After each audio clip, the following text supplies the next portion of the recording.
નમસ્કાર દોસ્તો, શાંતિશ્રમ ન્યૂઝમાં આપનું સ્વાગત છે। બનાસકાંઠા પોલીસે રાજ્યવ્યાપી પ્રોહિબિશન ડ્રાઈવ અંતર્ગત છેલ્લા 2 દિવસમાં મોટી કાર્યવાહી કરી છે।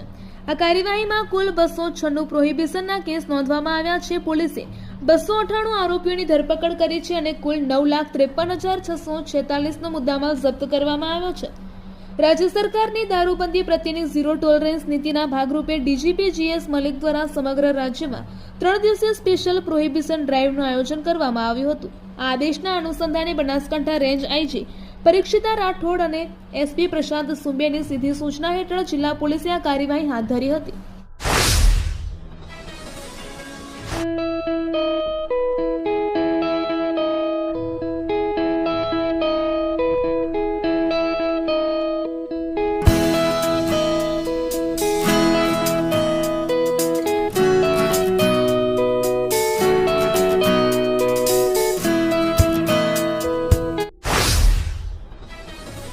ભાભરવાવ મુખ્ય માર્ગ પર કારેલા ગૌશાળા નજીક પાલિકા પમ્પિંગ સ્ટેશન પાસે રસ્તો તૂટી જતા વાહન ચાલકો મુશ્કેલીમાં મુકાયા છે। માર્ગ પર મોટા ખાડા પડી જતા વાહન ચલાવવું જોખમી બન્યું છે। ત્યારે ભાભર તાલુકામાં વરસાદ દરમિયાન કેનાલો તૂટી જતા પાણીનો પ્રવાહ ખેતરોમાં પસાર થઈ કારેલા સીમના તળાવ તરફ વળ્યો હતો।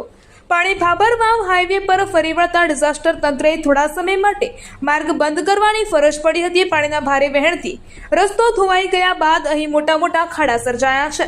આ રસ્તાની આ સ્થિતિને 1 મહિનાથી વધુ સમય વીતી ગયો હોવા છતાં પણ હજુ સુધી કોઈ યોગ્ય સમારકામ કરાયું નથી। ખાસ કરીને રાત્રિના સમયે ખાડા વધુ જોખમી બની રહ્યા છે।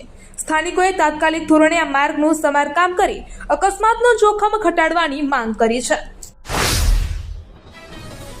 ડીસા તાલુકાના વડાવળ ગામમાં ઘરફોડ ચોર ટોળકીએ એક જ રાતમાં 15થી વધુ બંધ મકાનોને નિશાન બનાવતા સમગ્ર પંથકમાં ચકચાર મચી ગઈ છે। તસ્કરોએ બંધ મકાનોના તાળા તોડી ઘરમાં પ્રવેશ કરી ચોરીનો પ્રયાસ કર્યો હતો। એક મકાનમાંથી રોકડ અને કિંમતી સામાન મળીને કુલ અંદાજે 10,000ની મત્તા ચોરી થઈ છે। મૂળ કંબોઈ ગામના વતની અને વડગામમાં ખેતી કરતા મોનાજી સોલંકી પરિવાર સાથે શુક્રવારે રાત્રે ખેતરે રોકાયા હતા। ત્યારે ગામમાં આવેલા તેમના મકાનમાં ઘરવખરીનો સામાન રાખ્યો હતો। રાત્રિના સમયે તસ્કરોએ મકાનને નિશાન બનાવી મુખ્ય દરવાજાનું તાળું તોડી અંદર પ્રવેશ કર્યો હતો। ઘરમાંથી ₹5,000 રોકડા, ચાંદીની લક્કી, ઇલેક્ટ્રોનિક DVD પ્લેયર અને મોટું માઇક મળીને કુલ અંદાજે 10,000ની મત્તા ચોરી કરી તસ્કરો ફરાર થઈ ગયા હતા। ચોર ટોળકીએ માત્ર એક જ મકાને નહીં પરંતુ ગામના અન્ય 14થી વધુ મકાનોને પણ નિશાન બનાવ્યા હતા। અંબાજી ખાતે યોજાનાર ભાદરવી પૂનમ મહામેળો 2026 અંતર્ગત સેવા કેમ્પના આયોજકોની એક મહત્વપૂર્ણ બેઠક 24 ઓગસ્ટ 2026ના રોજ યોજાશે। આ બેઠકનો મુખ્ય હેતુ મેળા દરમિયાન પદયાત્રીઓ અને માઈ ભક્તોને અપાતી સેવાઓમાં સુમેળ અને એક સૂત્રતા જાળવવાનો છે। આગામી ભાદરવી પૂનમ મહામેળો 20 સપ્ટેમ્બર 2026 થી 26 સપ્ટેમ્બર 2026 દરમિયાન અંબાજી મુકામે યોજાશે। આ મેળામાં લાખોની સંખ્યામાં પદયાત્રિકો અને શ્રદ્ધાળુઓ ઉમટી પડે છે, જેમની સેવા માટે વિવિધ સેવા કેમ્પનું આયોજન કરવામાં આવે છે। આ સેવા કેમ્પના આયોજકો સાથે જરૂરી સંકલન સાધવા, વ્યવસ્થાઓમાં એક સૂત્રતા જાળવવા અને માર્ગદર્શન પૂરું પાડવા માટે આ બેઠકનું આયોજન કરવામાં આવ્યું છે। આ બેઠકની અધ્યક્ષતા શ્રી આરાસુરી અંબાજી માતા દેવસ્થાન ટ્રસ્ટ અંબાજીના અધ્યક્ષ અને બનાસકાંઠાના કલેક્ટર કરશે। ધાનેરા શહેરમાં દિવ્યાંગ પુનર્વસન કેન્દ્રના મનોદિવ્યાંગ બાળકો અને વ્યક્તિઓ દ્વારા બનાવેલી હેન્ડમેડ રાખડીઓનો સ્ટોલ આજથી શરૂ કરી દેવામાં આવ્યો છે।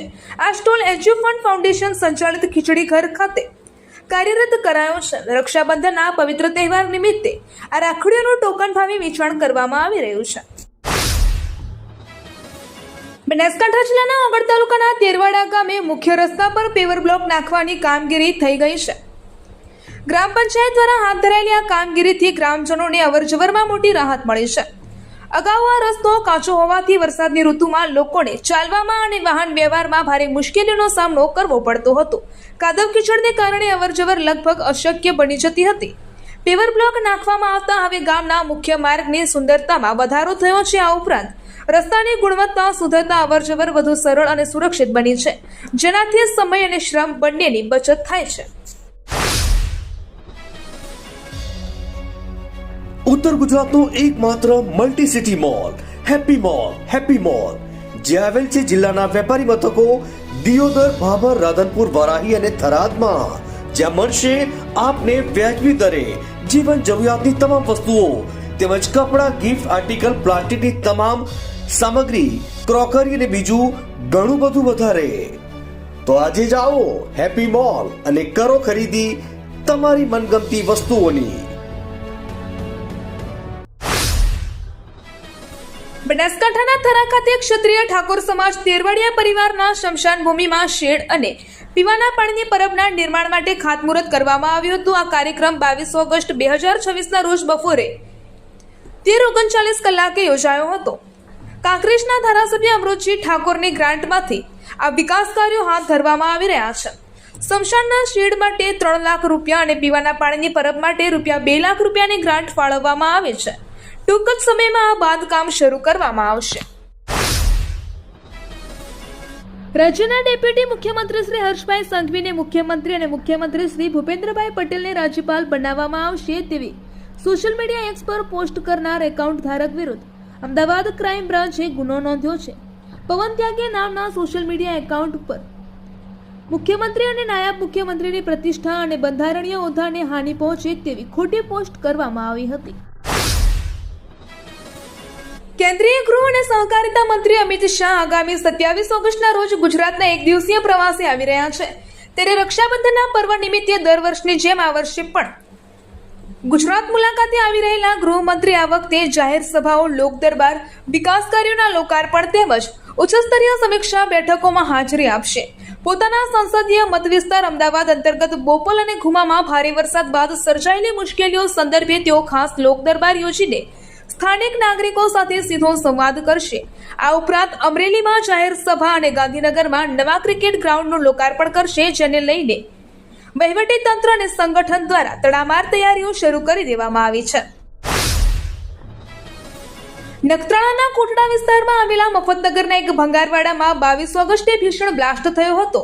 મિની ટ્રક છોટા હાથીમાંથી ભંગાર ઉતારતા સમયે આ બ્લાસ્ટ થતા 2 ભાઈઓના ઘટના સ્થળે જ કરુણ મોત નીપજ્યા હતા, જ્યારે અન્ય 2 બાળકોએ સારવાર દરમિયાન દમ તોડ્યો હતો. આ બ્લાસ્ટની ઘટનાના ડરામણા સીસીટીવી ફૂટેજ પણ સામે આવ્યા છે, જેમાં 1 સેકન્ડના બ્લાસ્ટ બાદ અગનજ્વાળાઓ દેખાયા હતા અને જ્યારે દૂર જ્યાં સીસીટીવી લાગેલા હતા તે પણ ધ્રુજવા લાગ્યા હતા. આ ઘટનામાં 4 લોકોએ હંમેશા માટે દુનિયા છોડી દીધી છે. ધાનેરા પોલીસ મથકે પેગિયા ગામની પરિણીત ગર્ભવતી મહિલાએ 4 શખ્સો સામે નોંધાવી ફરિયાદ. મહિલાની મરજી વિરુદ્ધ વારંવાર શારીરિક સંબંધ બાંધ્યાનો ફરિયાદમાં આક્ષેપ. જબરજસ્તી મારપીટ કરી જાનથી મારી નાખવાની ધમકી આપી તેમજ હિન્દુ મહિલાને ધર્મ પરિવર્તન કરવાનો પણ ફરિયાદમાં આક્ષેપ કરવામાં આવ્યો છે. મહિલાનો અંગત વિડીયો વાયરલ કરવાની ધમકી આપી બ્લેકમેલ કર્યાનો પણ આક્ષેપ. મહિલાએ અખ્તર શાહ રજબ શાહ ફકીર, આરિફ રજબ શાહ ફકીર, ઇલિયાસ રજબ શાહ ફકીર તેમજ સલીમ શાહ, જુમા શાહ ફકીર સહિત 4 શખ્સોના નામે નોંધાઈ ફરિયાદ. અગાઉ પણ આ મામલે ફરિયાદ થઈ હોવાનું તેમજ મહિલાના ધર્મ પરિવર્તનનો વિડીયો પોલીસે સોંપાયો હતો. ધાનેરા પોલીસે ફરિયાદ નોંધી વધુ તપાસ હાથ ધરી છે.